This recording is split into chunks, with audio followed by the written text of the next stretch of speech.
ഇന്നത്തെ വീഡിയോയിൽ നമ്മളിവിടെ ഡിസ്കസ് ചെയ്യാൻ പോകുന്നത് Calicut university 3rd semester 4th semester BA complementary പേപ്പറായിട്ടുള്ള Indian constitution and politics, federalism, decentralisation and political dynamics എന്ന പേപ്പറിൻ്റെ കഴിഞ്ഞ പ്രാവശ്യം നടന്ന എക്സാമിൻ്റെ പ്രീവിയസ് ഇയർ ക്വസ്റ്റ്യൻ പേപ്പറാണ് ഡിസ്കസ് ചെയ്യാൻ പോകുന്നത്.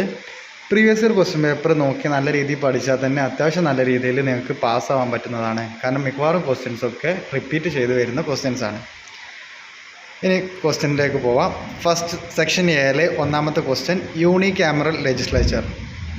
രണ്ട് തരത്തിലാണ് നമ്മുടെ ലെജിസ്ലേച്ചർ ഉള്ളത്. അതായത് ബൈക്യാമറൽ ലെജിസ്ലേച്ചറും യൂണികാമറൽ ലെജിസ്ലേച്ചറും. അതായത് നമുക്ക് ഒരു സഭ മാത്രം ഉള്ളതിനെയാണ് യൂണികാമറൽ ലെജിസ്ലേച്ചർ എന്ന് പറയാം.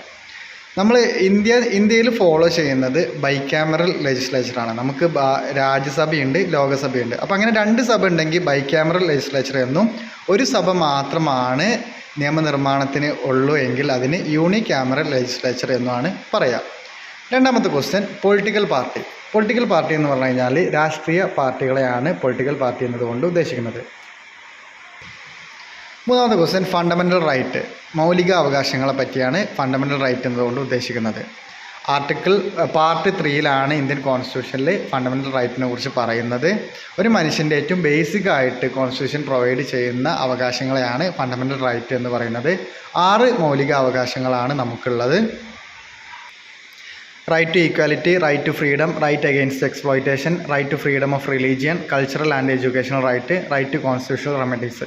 ഇതിപ്പോൾ 2 മാർക്കിനായതുകൊണ്ട് നിങ്ങൾ ഡീറ്റെയിൽ ആയിട്ട് പഠിക്കേണ്ട. ജസ്റ്റ് പോയിൻറ്റ്സ് മാത്രം 50 വേർഡിൽ ചെറുതായിട്ട് എഴുതാൽ മതി. അപ്പോൾ ഇത്രയും കാര്യങ്ങൾ എഴുതിയാൽ മതി. അടുത്ത ക്വസ്റ്റ്യൻ, ഗവർണർ. ഗവർണർ എന്ന് പറഞ്ഞു കഴിഞ്ഞാൽ സംസ്ഥാനങ്ങളുടെ കാര്യനിർവഹണത്തിൻ്റെ, അതായത് എക്സിക്യൂട്ടീവിൻ്റെ തലവനായിട്ട് അറിയപ്പെടുന്നതാണ് ഗവർണർ. ഒരു സംസ്ഥാനത്തിന് 2 ഹെഡ് ഉണ്ടാവും, റിയൽ ഹെഡും നോമിനൽ ഹെഡും. ആ സംസ്ഥാനങ്ങളിൽ ഒരു നിയമം നിയമസഭകളും മറ്റും പാസ്സാക്കി കഴിഞ്ഞ് ഗവർണർ ഒപ്പുവെച്ചാൽ മാത്രമേ അത് നിയമമായിട്ട് മാറുള്ളൂ. അതിൻ്റെ അധികാരങ്ങൾ എന്ന് പറയുന്നത്, ഒന്ന് കാര്യനിർവഹണ അധികാരം, നിയമനിർമ്മാണ അധികാരം, ജുഡീഷ്യൽ അധികാരം തുടങ്ങിയിട്ടുള്ള അധികാരങ്ങളാണ് ഗവർണർക്ക് ഉണ്ടാവുക. 35 വയസ്സ് പൂർത്തിയായ ഏതൊരു ഇന്ത്യൻ പൗരനും ഗവർണറാവാം എന്നുള്ളതാണ്. അടുത്തത്, Inter state council. Inter state council എന്ന് പറഞ്ഞു കഴിഞ്ഞാൽ സർക്കാരിയ കമ്മീഷൻ്റെ ശുപാർശ പ്രകാരം 1990 മെയ് 28 ഇന്ത്യൻ ഭരണഘടനയുടെ ആർട്ടിക്കിൾ 263 ആയിട്ടാണ് രൂപീകരിച്ചത്. ഒരു ഭരണഘടനാ സ്ഥാപനമാണ് ഇന്റർ സ്റ്റേറ്റ് കൗൺസിൽ എന്ന് പറയുന്നത്. പ്രധാനമന്ത്രിയാണ് കൗൺസിലിൻ്റെ ചെയർമാൻ. നിയമസഭകളുള്ള എല്ലാ സംസ്ഥാനങ്ങളും അതുപോലെ കേന്ദ്രഭരണ പ്രദേശങ്ങളിലുള്ള മുഖ്യമന്ത്രിമാരും ഒക്കെ ഇതിൻ്റെ അംഗങ്ങളാണ്. പ്രധാനമായിട്ടും കേന്ദ്ര സംസ്ഥാന സർക്കാരുകൾ തമ്മിലുള്ള പ്രശ്നങ്ങൾ പഠിക്കുക, അതിന് പരിഹാരം കണ്ടെത്തുക എന്നതാണ് ഇതിൻ്റെ പ്രധാന ഉദ്ദേശം. നെക്സ്റ്റ്, ഗ്രാമസഭ. സംസ്ഥാനത്തെ പഞ്ചായത്ത് രാജ് സ്ഥാപനങ്ങളുടെ ഏറ്റവും അടിസ്ഥാനമായിട്ടുള്ള ഒന്നാണ് ഗ്രാമസഭ എന്ന് പറയുന്നത്. ഡീസെൻട്രലൈസേഷൻ ഓഫ് പവർ, അധികാര വികേന്ദ്രീകരണത്തിൻ്റെ ഭാഗമായിട്ടാണ് ഗ്രാമസഭകൾ വരുന്നത്. വാർഷിക ബജറ്റ്, വികസന പരിപാടികളുടെ പദ്ധതി, വാർഷിക കണക്ക് രൂപീകരണം, അതുപോലെ പഞ്ചായത്തുകൾ നടത്തുന്ന പ്രവൃത്തികളെക്കുറിച്ച് അറിയാനുള്ള കാര്യങ്ങൾ, ഇതൊക്കെയാണ് പ്രധാനമായിട്ടും ഗ്രാമസഭകളിൽ ഉണ്ടാവുക. ഗ്രാമപഞ്ചായത്ത് പ്രസിഡൻറ്റിൻ്റെ അധ്യക്ഷതയിൽ ഒരു വർഷത്തിൽ 2 യോഗങ്ങളെങ്കിലും നടത്തൽ നിർബന്ധമാണ്. 18 വയസ്സായിട്ടുള്ള ആർക്കും ഗ്രാമസഭകളിൽ പങ്കെടുക്കാവുന്നതാണ്. Next question, NITI Aayog. Planning commission പിരിച്ചുവിട്ട് അതിന് പകരം മോഡി ഗവൺമെൻറ് രൂപീകരിച്ച ഒന്നാണ് നീതി ആയോഗ് എന്ന് പറയുന്നത്. പ്രധാനമായിട്ടും രാജ്യത്തെ ഫെഡറൽ സംവിധാനത്തെ ശക്തിപ്പെടുത്തുക, പഞ്ചവത്സര പദ്ധതികൾ ഉൾപ്പെടെ രാജ്യത്തിൻ്റെ വളർച്ചയ്ക്കും വികസനത്തിനും ജനങ്ങളുടെ ജീവിത നിലവാരം ഉയർത്തുന്നതിനും ആവശ്യമായിട്ടുള്ള പദ്ധതികൾ ആസൂത്രണം ചെയ്യുക തുടങ്ങിയതാണ് നീതി ആയോഗിൻ്റെ പ്രധാനപ്പെട്ട സവിശേഷത.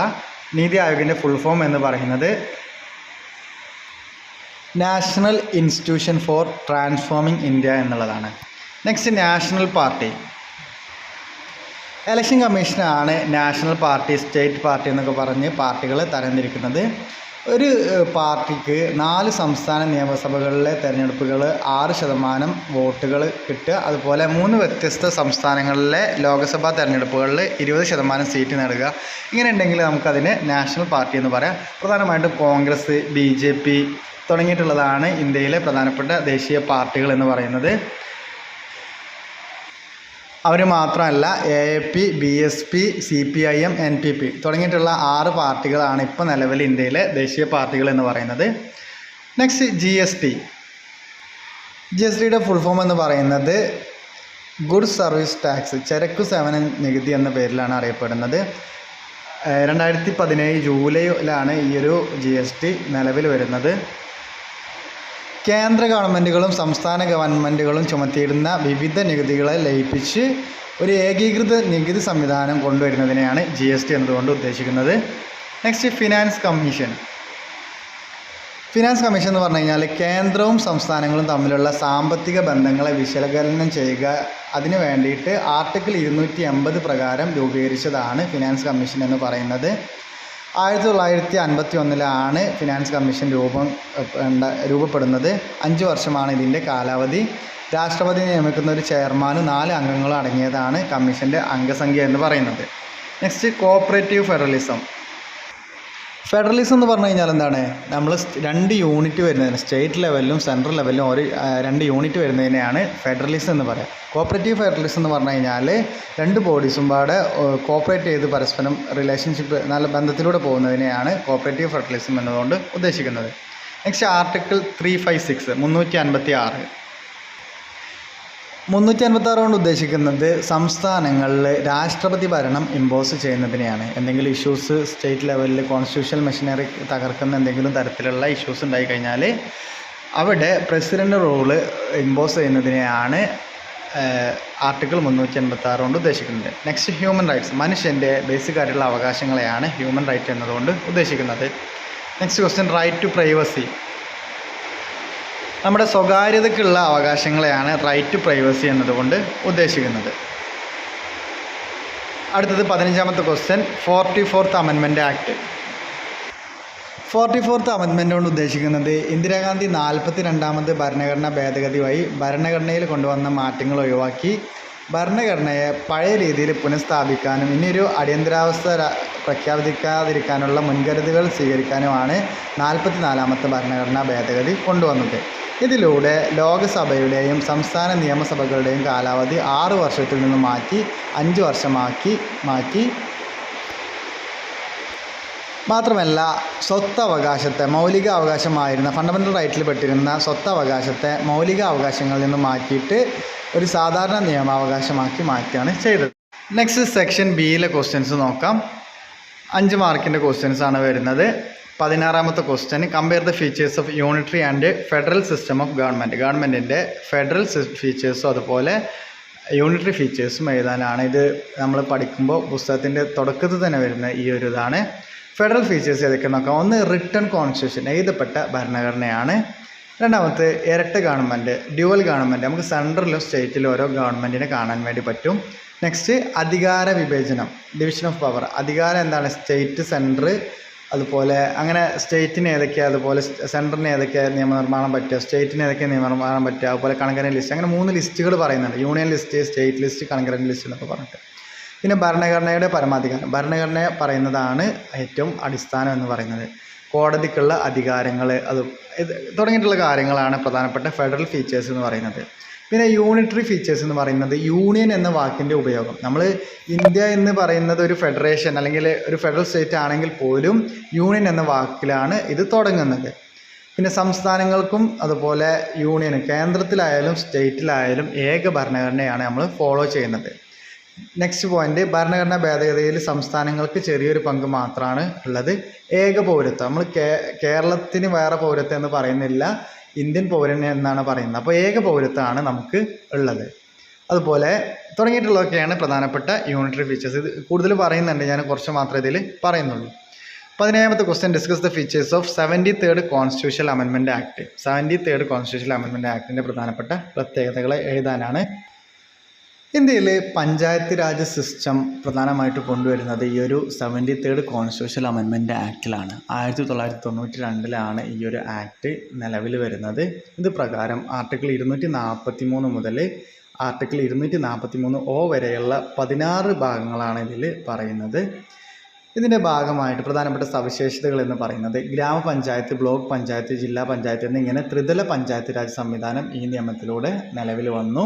അതുപോലെ പഞ്ചായത്തുകൾ സ്ഥാപിക്കുന്നതിനും പഞ്ചായത്ത് രാജ് സ്ഥാപനങ്ങൾക്ക് ആവശ്യമായിട്ടുള്ള അധികാരങ്ങൾ സംസ്ഥാന സർക്കാരുകൾക്ക് കൈമാറുന്നതിനും ഈ നിയമം വ്യവസ്ഥ ചെയ്യുന്നു. ഈ ഒരു നിയമപ്രകാരം പഞ്ചായത്ത് സ്ഥാപനങ്ങളുടെ കാലാവധി 5 വർഷമായിരിക്കും. പിന്നെ ഇതിൻ്റെ ഭാഗമായിട്ട് പഞ്ചായത്തിൽ റിസർവേഷൻ സിസ്റ്റം വരുന്നുണ്ട്.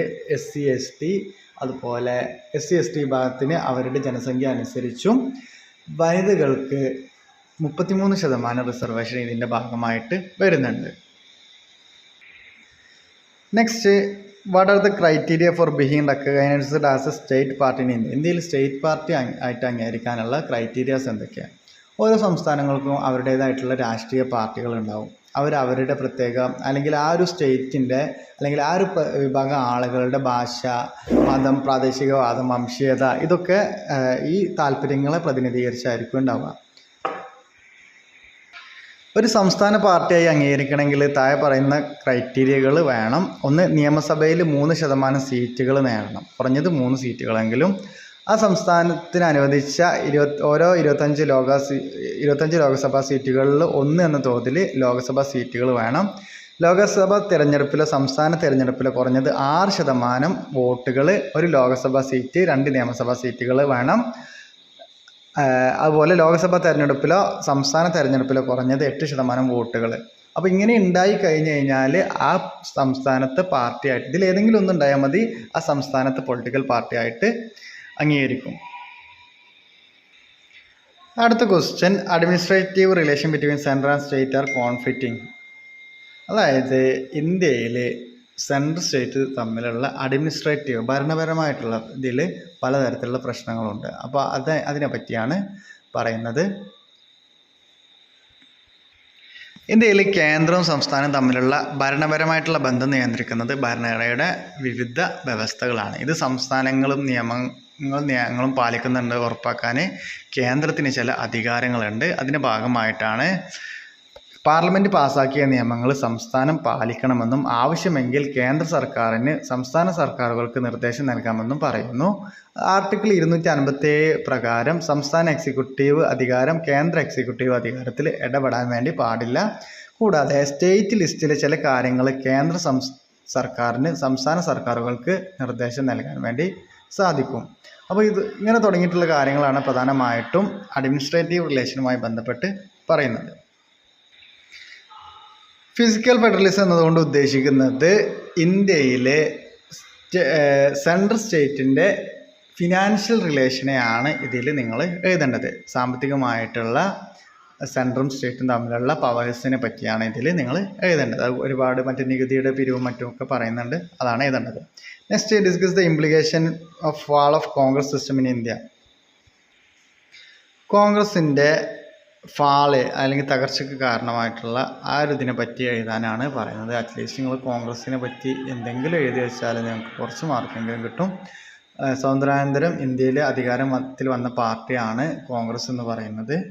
1952 ആദ്യ തെരഞ്ഞെടുപ്പോടെ ഇന്ത്യൻ നാഷണൽ കോൺഗ്രസ് ഏകപക്ഷീയമായിട്ടുള്ള വിജയം ആരംഭിച്ചു. പിന്നീടുള്ള തെരഞ്ഞെടുപ്പുകളിലൊക്കെ ഏകദേശം തുടക്കത്തിലുള്ള മിക്ക തെരഞ്ഞെടുപ്പുകളിലും കോൺഗ്രസ് തന്നെയായിരുന്നു അധികാരത്തിലെത്തിയത്. പിന്നീട് കോൺഗ്രസ്സിന് തകർച്ച നേരിടാണ് സംഭവിച്ചത്. അപ്പോൾ അതുമായി ബന്ധപ്പെട്ട കുറച്ച് കാര്യങ്ങളാണ് നിങ്ങൾ എഴുതേണ്ടത്. Next, examine the constitution and legal measure for the protection of human rights in India. ഇന്ത്യയിൽ മനുഷ്യാവകാശം സംരക്ഷിക്കാൻ വേണ്ടിയിട്ടുള്ള കോൺസ്റ്റിറ്റ്യൂഷണലായിട്ടും ലീഗലായിട്ടുള്ള മെഷേഴ്സിനെ പറ്റി എഴുതാനാണ്. നമ്മുടെ ഭരണഘടനയിൽ ഒരുപാട് കോൺസ്റ്റിറ്റ്യൂഷൻ അല്ലെങ്കിൽ മനുഷ്യാവകാശം സംരക്ഷിക്കാൻ വേണ്ടിയിട്ടുള്ള ഒരുപാട് അവകാശങ്ങളെ പറ്റി പറയുന്നുണ്ട്. ഫണ്ടമെൻ്റൽ റൈറ്റിലും DPSBയിലൊക്കെ ആയിട്ട് പ്രധാനമായിട്ടും സിവിൽ അവകാശങ്ങളുണ്ട്, രാഷ്ട്രീയ അവകാശങ്ങൾ, സാമ്പത്തിക അവകാശങ്ങൾ. ഇതൊക്കെ കൂടാതെ DPSBയിലും അതുപോലെ ഫണ്ടമെൻ്റൽ റൈറ്റിലും ഒരുപാട് അവകാശങ്ങൾ പറയുന്നുണ്ട്. അതാണ് ഇതിൽ എഴുതേണ്ടത്. Next, write a short note on directive principles of state policy. DPSB എന്ന് പറഞ്ഞു കഴിഞ്ഞാൽ ഇന്ത്യൻ കോൺസ്റ്റിറ്റ്യൂഷനിൽ പാർട്ട് 4 DPSBയെ കുറിച്ച് പറയുന്നത്. ആർട്ടിക്കിൾ 36 മുതൽ 51 വരെയാണ് ഇതിൽ ഉള്ളത്. ഐറിഷ് ഭരണഘടനയിൽ നിന്നാണ് DPSB കടമെടുത്തിട്ടുള്ളത്. DPSP എന്ന് പറഞ്ഞു കഴിഞ്ഞാൽ സ്റ്റേറ്റിനോട് ഒരു വെൽഫെയർ സ്റ്റേറ്റ് എന്നുള്ള കൺസെപ്റ്റിലേക്ക് വരാൻ വേണ്ടി സ്റ്റേറ്റിനോട് ചെയ്യാൻ വേണ്ടി ചില നിർദ്ദേശങ്ങൾ കൊടുക്കുന്നതിനെയാണ് DPSP. നെക്സ്റ്റ് സെക്ഷൻ സിയിൽ ഇത് ഞാൻ ഡീറ്റെയിൽ ആയിട്ട് പറഞ്ഞു പോകുന്നില്ല, ഓൾറെഡി ക്ലാസ്സിൽ മറ്റൊക്കെ ഡിസ്കസ് ചെയ്ത കാര്യങ്ങളാണ്. അപ്പോൾ ജസ്റ്റ് എന്താണെന്നുള്ളത് മാത്രം പറയാണ്. 24ാമത്തെ question, Indian constitution is a federal state with unitary features. Critically examine the federal and unitary features of Indian constitution. Indian constitution നമ്മൾ നേരത്തെ പറഞ്ഞൊരു ക്വസ്റ്റ്യൻ തന്നെയാണ്. ഇന്ത്യൻ കോൺസ്റ്റിറ്റ്യൂഷൻ്റെ യൂണിറ്ററി ഫീച്ചേഴ്സും അതുപോലെ ഫെഡറൽ ഫീച്ചേഴ്സും എഴുതാനാണ് പറഞ്ഞിട്ടുള്ളത്. നെക്സ്റ്റ് 25ാമത്തെ, examine the origin and evolution features of panchayat raj system in India. ഇന്ത്യയിലെ പഞ്ചായത്ത് രാജ് സിസ്റ്റത്തെക്കുറിച്ച് അതിൻ്റെ തുടക്കം മുതൽ ഒടുക്കം വരെയുള്ള കാര്യങ്ങളാണ് ഇതിൽ ചോദിച്ചിട്ടുള്ളത്. അധികാര വികേന്ദ്രീകരണം എന്ന ലക്ഷ്യത്തോടു കൂടിയാണ് പഞ്ചായത്ത് രാജ് സംവിധാനം ഇന്ത്യയിൽ വരുന്നത്. ഇതിൻ്റെ ഭാഗമായിട്ട് ചില കമ്മിറ്റികളുണ്ട്. അതിലൊന്നാണ് ബൽവന്തറായി മേത്ത കമ്മിറ്റി, പിന്നെ അശോക് മേത്ത കമ്മിറ്റി. അതിനൊക്കെ ശേഷം 1992 73ാമത്തെ ഭരണഘടനാ ഭേദഗതി പ്രകാരം PRA പഞ്ചായത്ത് രാജ് ഇൻസ്റ്റിറ്റ്യൂഷൻസ് വരുന്നത്. പിന്നെ അതിൻ്റെ ഫീച്ചേഴ്സും മറ്റുമൊക്കെ എഴുതിയാൽ മതി. 26ാമത്തെ ക്വസ്റ്റ്യൻ, 42nd അമെൻമെൻറ്റ് ആക്ട്, അതിനെപ്പറ്റി എഴുതാനാണ്. മിനി കോൺസ്റ്റിറ്റ്യൂഷൻ എന്ന പേരിലാണ് ഇത് അറിയപ്പെടുന്നത്. 1976 അടിയന്തരാവസ്ഥ കാലത്താണ് ഇത് നടപ്പിലാക്കിയത്. ഒരു കോൺസ്റ്റിറ്റ്യൂഷൻ ഉണ്ടാക്കുന്ന തരത്തിലുള്ള മാറ്റങ്ങൾ ഈ ഒരു ഭരണഘടനാ ഭേദഗതിയിൽ വന്നിട്ടുണ്ടായിരുന്നു. അതുകൊണ്ടാണ് ഇതിനെ മിനി കോൺസ്റ്റിറ്റ്യൂഷൻ എന്ന പേരിൽ അറിയപ്പെടുന്നത്. 27, discuss challenges in the protection of human rights in India. ഇതൊരു ജനറൽ ആയിട്ടുള്ള ക്വസ്റ്റ്യൻ ആണ്. നമ്മുടെ രാജ്യത്ത് ഹ്യൂമൻ റൈറ്റ്സ്, മനുഷ്യാവകാശം പ്രൊട്ടക്റ്റ് ചെയ്യാനുള്ള പ്രധാനപ്പെട്ട ചലഞ്ചസ് എന്തൊക്കെയാണെന്നാണ് എഴുതേണ്ടത്. ജനറലായിട്ട് നിങ്ങൾക്ക് കിട്ടുന്ന കാര്യങ്ങളാണ് ഇതിൽ എഴുതേണ്ടത്.